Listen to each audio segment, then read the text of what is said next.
I'm gonna get your plane. Oh, Laura, yelling at me. Making a mess.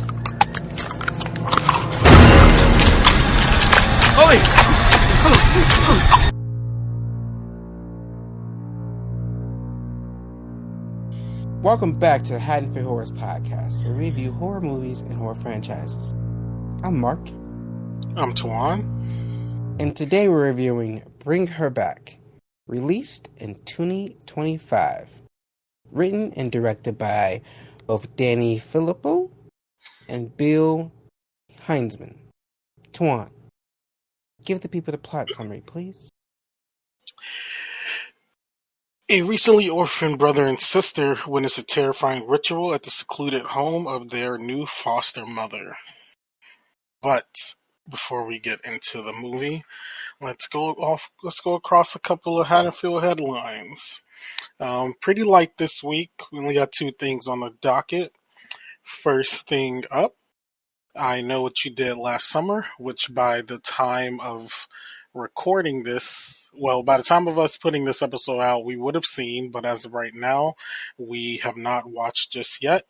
It opened to a 56% Rotten Tomatoes score as of today, which is July 16th. So, that is actually, you know what? I just gave you guys the wrong score. Not 56%, 46%. So yes, It is open to a 46% on Rotten Tomatoes, and that's actually higher than the original movie, only by 1 point. But it is higher as of now. So yeah, that is something. I will say, that can be a hit or miss for a slasher movie, to be quite honest. So I'm gonna wait until I see the movie to decide. That's how you should anyway, but definitely gonna wait to see. Won't really let this impede me. Even beforehand, we were talking about this movie earlier on. Me and Mark were discussing it, based on the trailers. I wasn't really it wasn't giving much to me from the trailers. Now, the second trailer that got put out for it was a little more interesting than that first teaser one. But yeah, I don't know. It's just something about this one I wasn't really hyped up about, to be quite honest with you all. Now, we'll see some early, reviews and stuff that I've come across on Twitter of people who got to see some early screenings have been pretty decent. Nothing mind-blowing, but people that I usually would trust their opinions have been saying that they enjoyed it, and it was fun and whatnot, which I'm okay with for a slasher. That's all I really want out of a slasher. I'm not expecting a slasher movie to give me Oppenheimer vibes. Are the kills good? We got some good chase sequences. Is the story coherent? Can we follow it? And if we get most of that stuff in a slasher, I'm pretty okay with it. So interested to see what's going to come out of this. How are you feeling going into I Know What You Did Last Summer 2025, Mark? I don't care. I'm only watching it because we reviewed the first three, and I'm a completionist, and I knew at some point I was going to have to watch this movie anyway. I don't care. I'm not interested. I'm not enthused. What if you end up liking the trailer?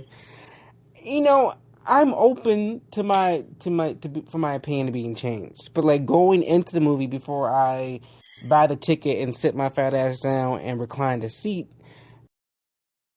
I'm not interested. I'm not enthused. I'm not oh my god, I have to go see this movie. Yeah. Final Destination, I was hyped. Once the trailer dropped, once the teaser dropped, I was anticipating the fucking movie. I was counting down the days because I knew it was going to be a good one. This, I'm just low-key, I forgot when it was coming out until I started seeing trailers with numbers on them. Cause shit, Yeah, I I thought it was know. coming out before. I thought it was coming out closer to 4th of July. Shit, not after. Yeah, I know what you mean. Um, I definitely hope it's good, but yeah, I'm very much tempered expectations here. Nothing too crazy, to be quite honest. So I just hope Jennifer still got the movie star quality. She been acting on TV for like the last decade, so she looked good. I've been seeing people on Twitter, yeah, they've been men checking on her out. Twitter, men on Twitter talking about she fat. Like that woman is not fat. I think she had 3 kids. She looked good. Now everybody on Well, her was up in crack. But outside of that, I don't care. Now, if somebody let it slip, that Brandy pop up, I might be more enthused. Cause 3 people didn't survive these movies. Not just Julie and Ray. Ray no good ass. He gonna let this killer choke her too? I guess we gonna find out. Julie got her ass whooped in 2 movies, and what Ray was at? He was figuring it out.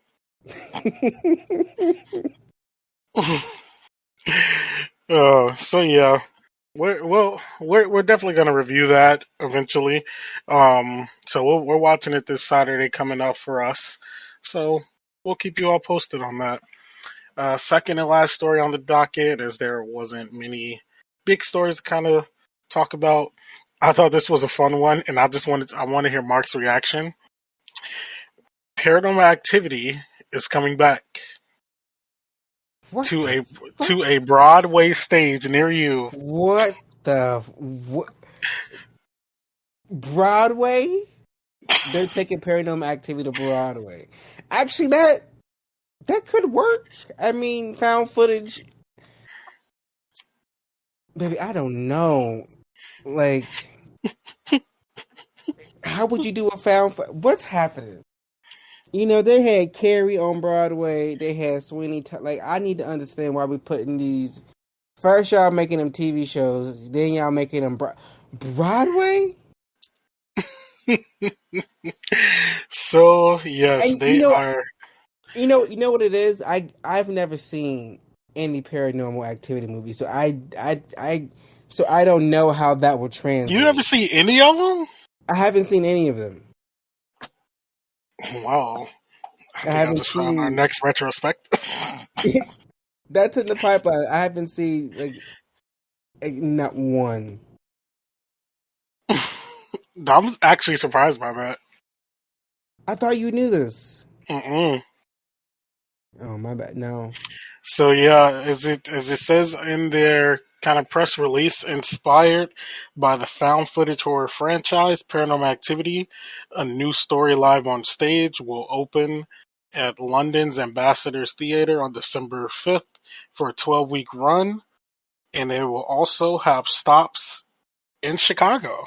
So maybe we should go see it. Is it gonna spoil the movie? Well, I believe this is actually going to be an original story. It doesn't look like it's going to be a direct direct adaptation of the movie. It looks like it's going to be a different couple. Wow. But yeah, that is something that is happening. Um, I'm interested, to be quite honest. Like, I'm kind of interested to see how that's going to go. I mean, I wouldn't know what to expect given that I've never seen a paranormal movie. I don't know. I wouldn't That's know it. still crazy. Yeah, so I guess I would just have to experience it. I've seen clips. I just never actually seen a movie, Hmm. and I've seen like a clip of a clip. Well, maybe we'll be give you guys a review of Paranormal Activity live coming soon. But that kind of wraps up the Haddonfield headlines this week. There wasn't much going on out there. So, Mark, I will bring it back to you so that we can get back to bring her back. So let's get into the movie, because this movie was a roller coaster ride, and I'm kind of upset with some of the reviews and some of the things I saw on Twitter that kept saying, "Oh, this is just it's so much like Talk to Me. It's so much like Talk to Me," and I don't. Story wise, no. Themes and like the way the movie looks, the way the movie was shot. But you didn't like the story? No. But I saw people kept on saying that it was too similar to Talk to Me. That's what I kept on saying on Twitter. Oh. Even one of my favorite like horror movie viewers said like it felt too much like Talk to Me, and like the atmosphere, the way the movie looks, the way it was shot, the direction, yes, that feels like Talk to Me. But the story itself is completely different. Yeah, there are certain things. This movie and Talk to Me had the same theme of not being able to let go of someone that you lost, and it's actually flipped because Mia from it was Mia, right? And Talk to Me. Talk to Me. Yes. Yeah.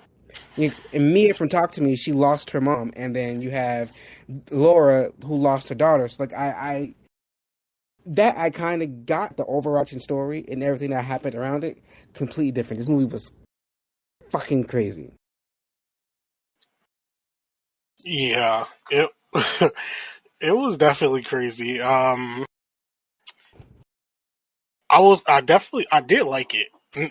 Just that up front, I liked the movie. I thought it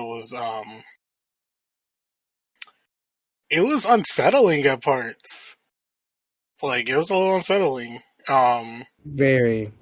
And I felt that way about some parts of Talk to Me too. So one thing I will say is they got that down. The brothers, they definitely got that down on like making you like unsettled, like watching their movies. And just like how it was Talk to Me, that was their first movie. For this to be their second and follow up, and it's a whole different thing. And we know they already have like plans for a sequel to Talk to Me with a prequel that was already shot and filmed. Like, they're on a roll right now, and I think they're doing really good. This was a good like follow up, and I'm kind of glad that we got this before we got anything else Talk to Me related, just to one for them, gives them to show that they are not just like one tricks, and like Talk to Me is going to be their whole brand. Like, they can do what's like something else if they want to, and still keep it in that same still kind of keep it in the lane that they're kind of carving for themselves with their movies. Secondly, while I can see, some people making a bit of comparisons to Talk to Me, like this movie is kind of, dealing with loss of a parent and, slight possession type antics going on. Now, not fully to the extent that it was in Talk to Me, where our main characters were like getting possessed by ghosts or monsters or demons for fun, but this was in a sense to bring back a loved one, which not the exact same as like Talk to Me, but on par with that. So I could see where some people like may see slight similarities, but it was not nothing like, oh, this is a carbon copy of their movie with a couple things changed, like, oh, like let me change your homework type shit. But I think there's enough here where it felt, this felt like its own thing, and the performances and stuff were like way different. The what was going on around in the story was much different. Sally Hawkins did really great here. Her performance, she was creeping me the fuck out. Like, when we first saw her, me and Marcus crazy. As soon as we saw her, we were like, I don't know why no one else peeped that. Well, I mean, I could see how, but we'll get to that. I guess we can get to that, her character, but I could see how she could go past, because like she did look crazy to us, but to like she did look crazy to us, but she was in that like that not service worker, social work world for so long that she was able to just kind of skew around a lot of shit, probably by just faking like that niceness. Because some people, like, they don't see past that. They just see like, oh, she's being like really nice. Like they don't see past that other stuff, and like how she's looking, and like her like slight face ticks and things like that. Some people don't see past that stuff. They just like, oh, she's like really nice, blah blah blah blah blah. But yeah, I really did like this one. I'm glad we got to watch it, and I think I'm ready to get into some scenes. I'm gonna have to kick us off because the scene that I was drifting a bit. I will admit I was drifting a bit watching the movie, but the scene that got me was when Oliver started eating the fucking knife. And I was like, oh, and then even before that happened, because me and Tawan watched this together, and you were like, why would he even give him the fucking mango like that on the knife? Like, why would you do that? Now, see, I was thinking that I love the camera work because I was waiting for like Andy to turn around and Oliver was gonna like stab him or some shit. Because that's like, I don't know, that's what it was given. But that's like, See, I wasn't even see. That's crazy because I wasn't even thinking that. What were you thinking? I thought I thought Oliver was gonna kill himself at first. I just knew it was gonna be some kind. We both knew it was gonna be some kind of like shock when it. I didn't think he was gonna kill Andy because I didn't see a reason for that. At least in my head of what was happening up until that point. But it was. I thought something was going to happen specifically to Oliver because you could tell that she left him with Oliver for a reason, because it was because she wanted something to happen to give her more of a story to back up her getting Andy out the house. Yeah, that makes sense. I kind of missed it. I knew something was going to happen, but I was not ready or prepared for him to be eating the knife. I was like, what's happening? Why it tripped me out. It took me out. I was like, why is he eating this knife? And then the other scene. They love some self-mutilation. They do, because when he ate his fucking flesh, I was done. I was like, he just ate himself. Like, that was giving me a talk to me when the brother was banging his head back on the fucking a tile, and oh my god, like, that was definitely giving me that. I was glad when it got to the revelation that like she kidnapped Oliver, because I just kept on thinking, if Wendy is there checking on these two, why hasn't no one checked on Oliver? Why hasn't Wendy seen Oliver and been like, this kid's fucked up, we gotta go somewhere else? So it all made sense once it was like... Yeah, because she thought but the thing is, nobody would have checked on Oliver anyway, because that was like her nephew or something. So like, she wouldn't have had no reason to check up on him. I guess, yeah. Because I think they said, I think that was the relation that the real Oliver was, not the missing kid. The real Oliver was like her nephew or something like that because we saw in the little flashbacks or whatever, he was there. So that was kind of his whole thing. But she was just calling the missing kid that she took Oliver to kind of skew around that, I guess, in case anybody brought him up. They're like, oh, that's her nephew. Of course, she has him. Oh, that's right. She had already sacrificed the nephew, and she needed Oliver. She needed that kid to be Oliver as a replacement. This bitch crazy. But what about you? Were there any scenes that stood out for you?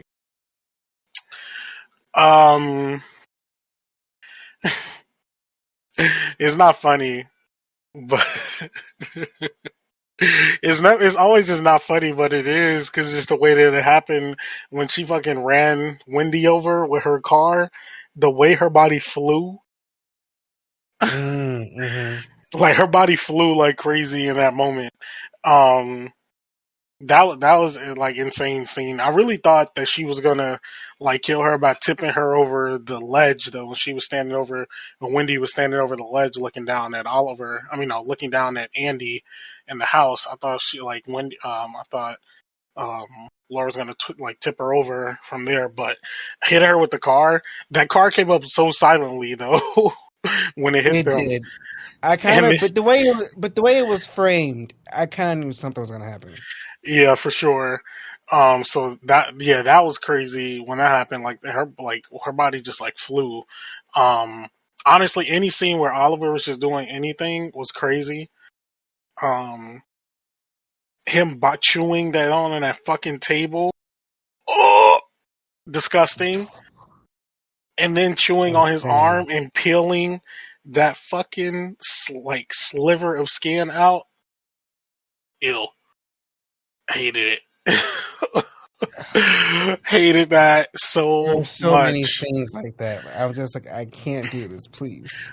When and another one when Laura had Piper in the like outhouse with her, touching the dead body, frozen body of what was it, Carly? Was it Carly?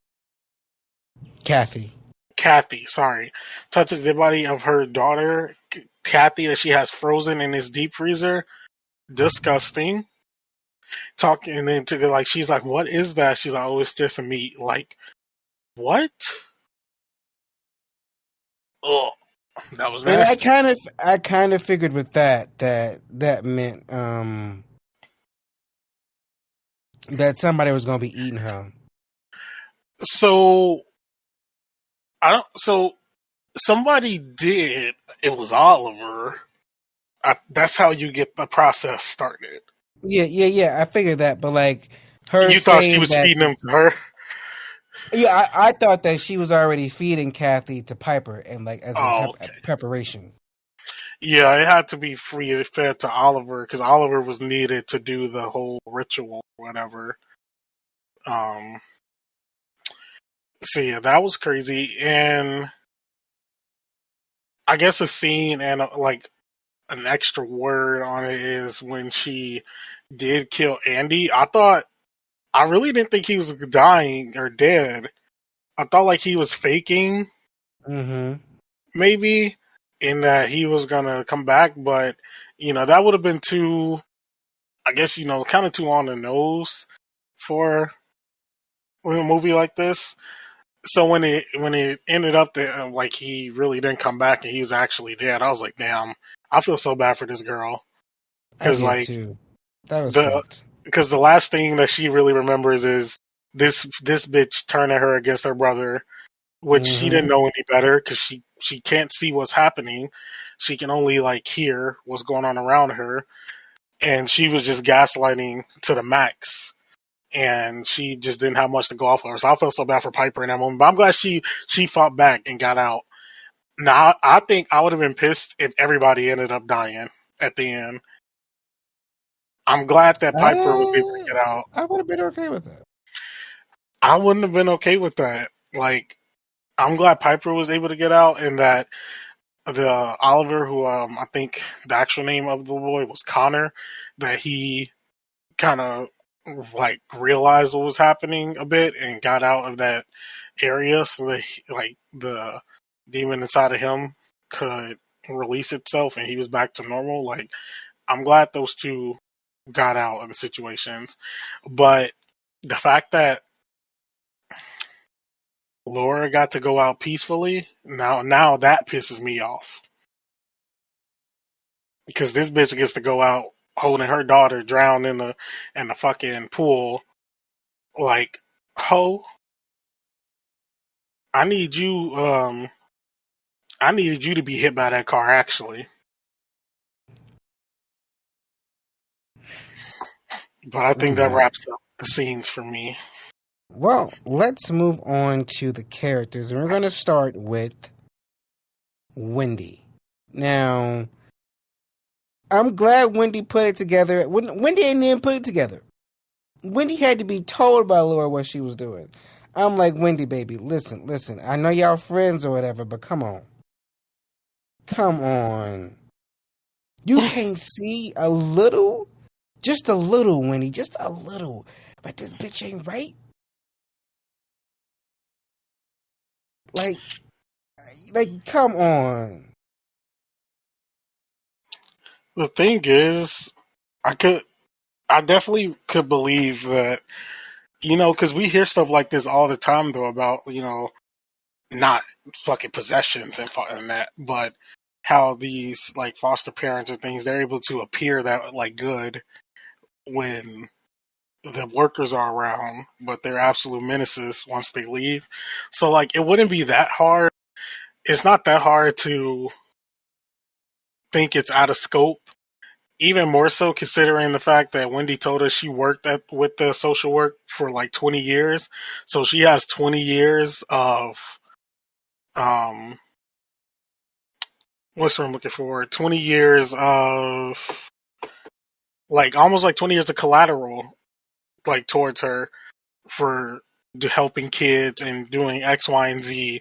So if you're in that situation, you could see how someone wouldn't think twice about this person doing that, and that, this kid is just a ruly kid, and all the info that's been put against him, it looks like he just hit his sister, and Ollie's hurt. So I could see how Wendy wouldn't think twice about it at first. When you put it like, when you think of it like that, I could see how she wouldn't. But to us, though, the bitches look crazy. But, like, to her, that's her friend. I guess. But the way she died, though, that's not funny because the way her body flopped when she got hit by that car. Like, come on. Don't do that. Don't do that, please. No, you know that's crazy. Twan, what are your thoughts on Piper? I like Piper's character. I like how, like, because there's some movies where they have a character like this that has, like, a disability or something. They, like, make it their whole personality, basically. But, like, Piper felt like her own character, regardless of the fact that she was partially blind, and she was able to, joke and kid about it. But she had this really good relationship with her brother, and her brother was like her eyes.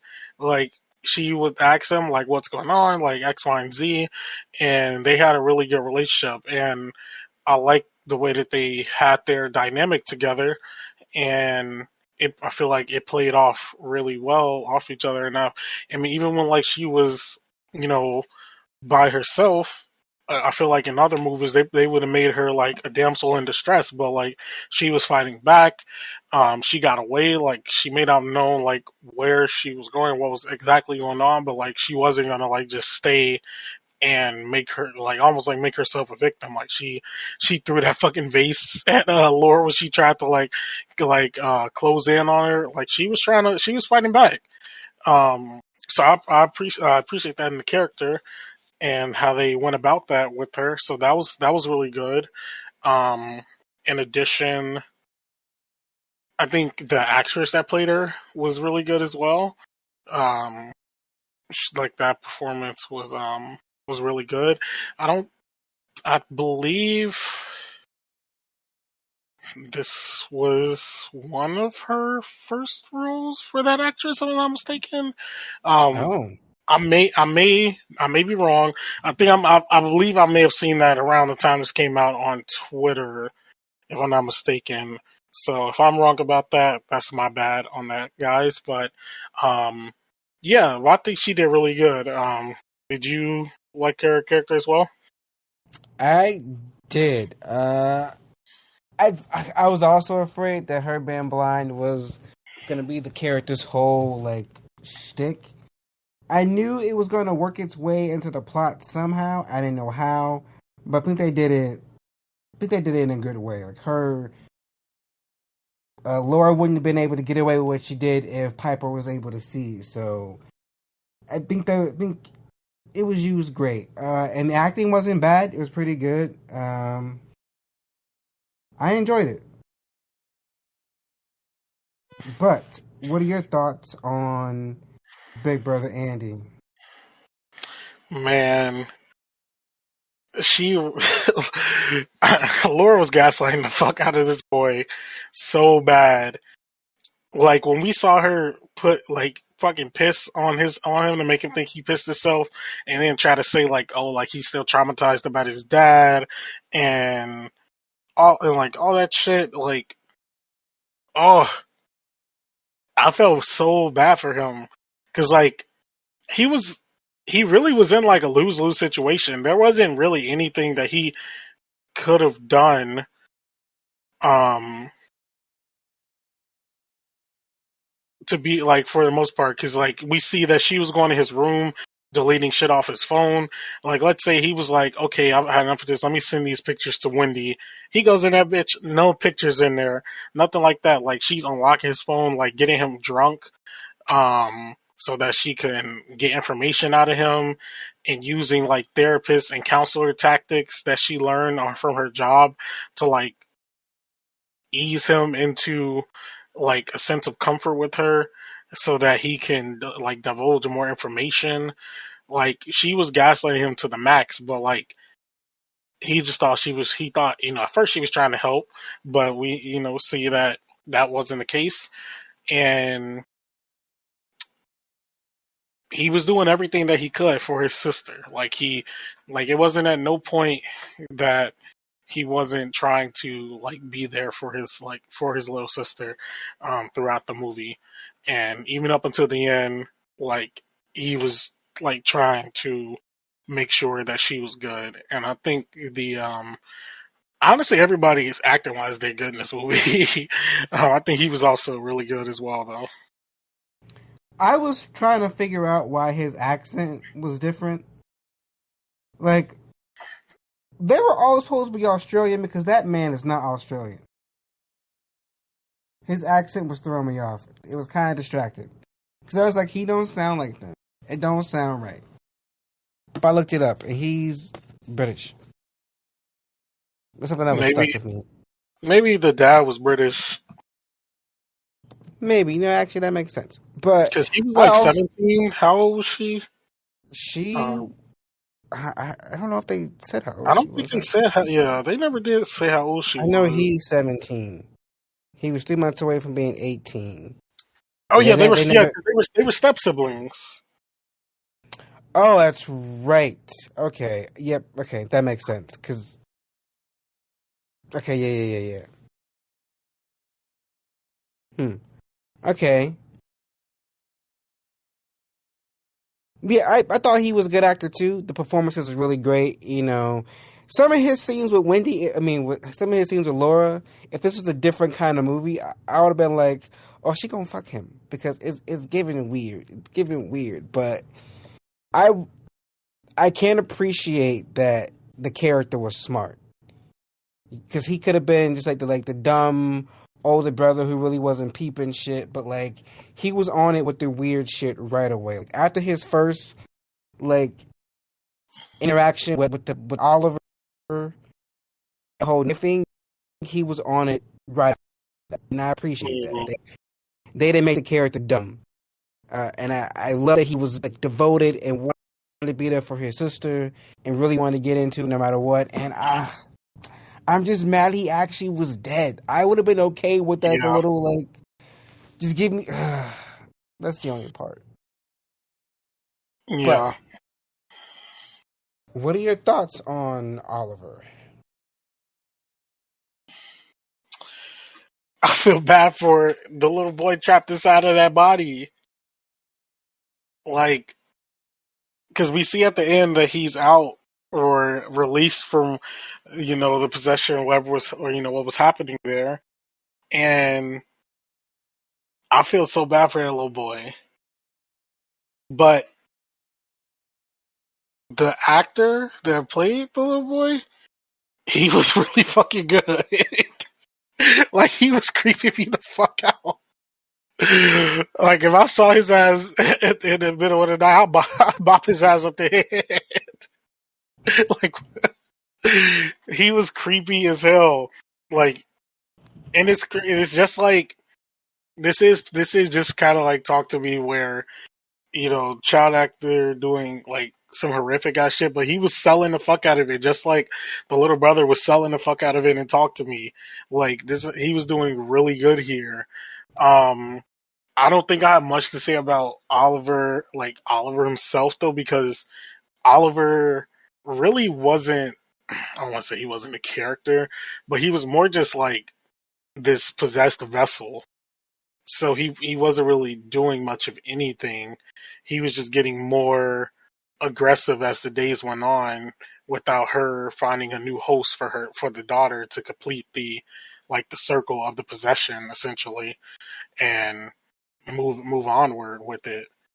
But outside of that, I don't have much to say about Oliver, just because, you know, there wasn't much characterization there, as Oliver was possessed the entire time. I don't know if I have anything to say on Oliver, so I'm going to move us along to So give us your smoke for Laura. To Laura. This bitch is insane. This bitch is insane. Like, when was the last time we saw a character that's crazy? I don't know. Because I clocked it from the first meeting. First of all, she was doing my boy Andy wrong the entire time. And then she was kind of giving creeper, I'ma fuck my stepson vibes for a little bit there. Not stepson, foster son. And then, like, she just started being, like, gaslighting the fuck out of these people and making him think he pissed himself. Getting him to tell her what the dad was doing to him and then use it against him, and then she manipulated the whole thing. The bitch was noticeably crazy. And, like, you just okay with summoning demons? Could you start from some VHS tape? Like, I get that you're doing a dad. But you out here killing folks and sacrificing folks. Bring her back? Like, oh my god, you said the name of the movie. Whenever I watch movies like this, I'm always like, if that worked, if it was successful, you brought her back from the dead. You don't know what you brought her back from. Would she have been appreciative of you bringing her back? Would she have been okay with, like, okay, you killed all these people for me, yay? No, I'd be like, what the fuck? Let me go back. Like, what happened? He was like, I don't want to be here. I'll jump off. And what do you do then, Laura? You gonna kill the bitch back and tell? Like, oh no, I can't.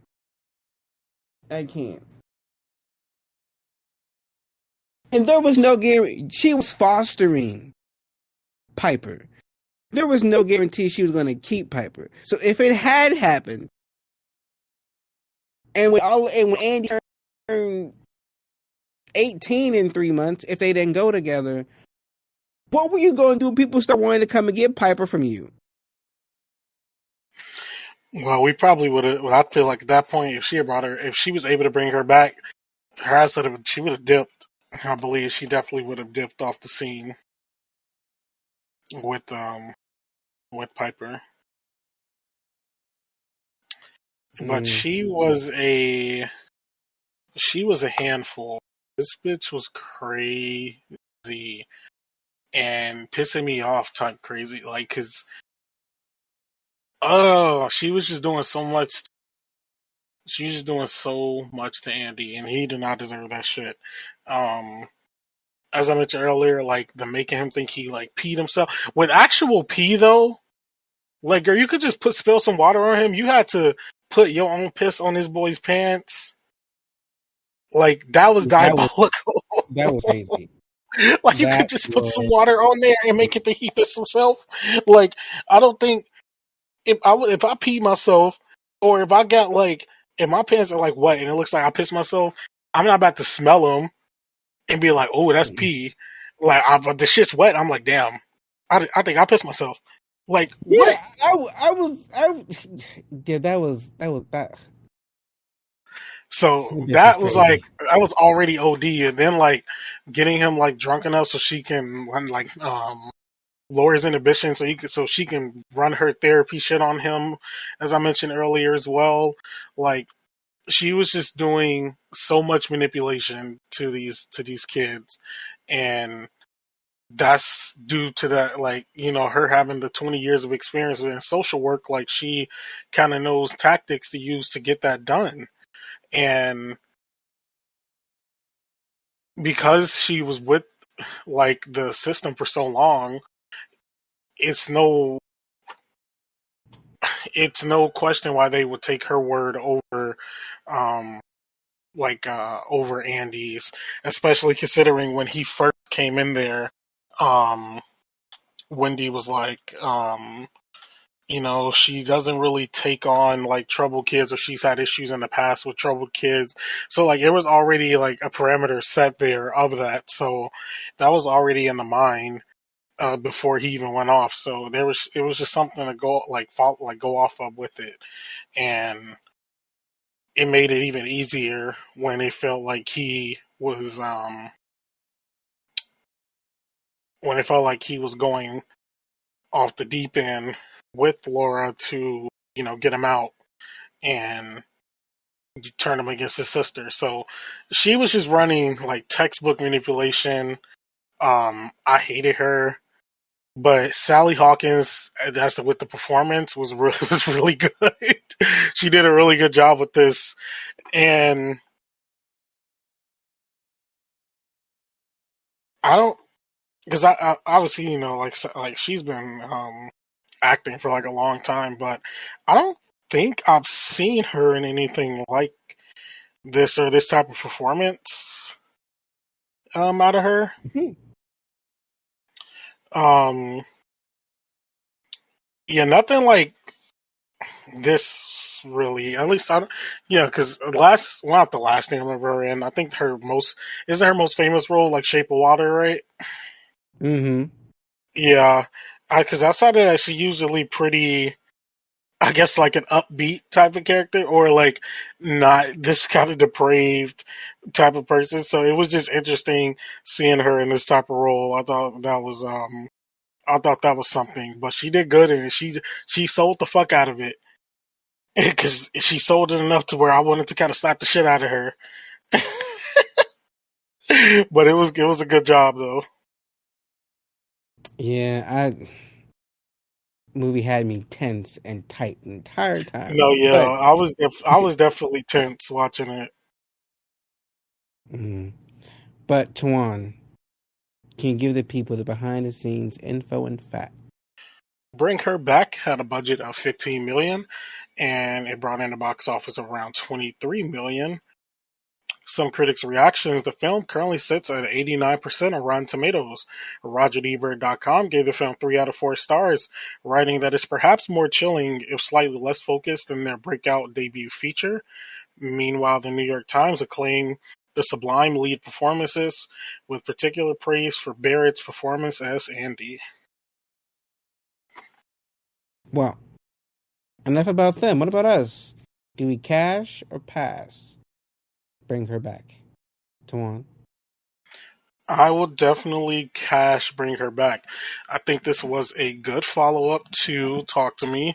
As I mentioned earlier, I think it's, you know, pretty good idea that they put this out instead of a, you know, the Talk to Me sequel or the prequel first, just to kind of show that, you know, they are not just the Talk to Me guys. They can do other things and other original things at that, because this was a wholly, you know, original movie. So I think they did that really. I think they knocked it out of the park. You know, this one for me. All the camera work, cinematography, everything like that was really good. All the performances here were great. Like I don't like there wasn't a bad performance throughout this whole movie. Um, there were bad characters, um, but that wasn't because of the actors. More Wendy's ass, for example, because yes, while I do have my reasons of why this is probably not, why things like this could get slid under the rug based on people's past presumptions of someone that they know. If this child is telling you something, I need you to listen. Now, you did listen eventually, but still. That wasn't on fault of the actor, though. So she did good, along with everyone else. I think I'll definitely have to add this to the October horror movie rotation. When someone asks, give me a horror movie around Halloween time, I will be giving this and Talk to Me as suggestions. And for me, it's also going to be a Cash. This was a good movie. I wasn't expecting much. I did let the negative reviews I was seeing online color my opinion a bit, but I was happy with this movie. This was a good surprise. It was gory. It had a good story. The acting's good, and sometimes child acting can be a little, sketchy, but everyone was good across the board. This is a great movie, and I would 100% cash this. This actually makes me excited for Talk to Me 2 and the Talk to Me prequel. Like, seeing that back-to-back hit, it's like, okay, I believe that the next Talk to Me is going to be really good. So, I'm excited for it. Same. But join us next week as we review Dangerous Animals. I'm not quite sure what the movie's about. I think it's about sharks. But from the little photos I've seen, I don't think it's about sharks. So I don't know what to expect. Yes, Elian picked this one out, so we will be watching this upon his request. Yes, and next week's movie will also be podcast episode 199. And we'll be in the 200s, and I'm excited. And we have a good movie planned for that. But I'll let you guys know that next week. Yeah. Good night.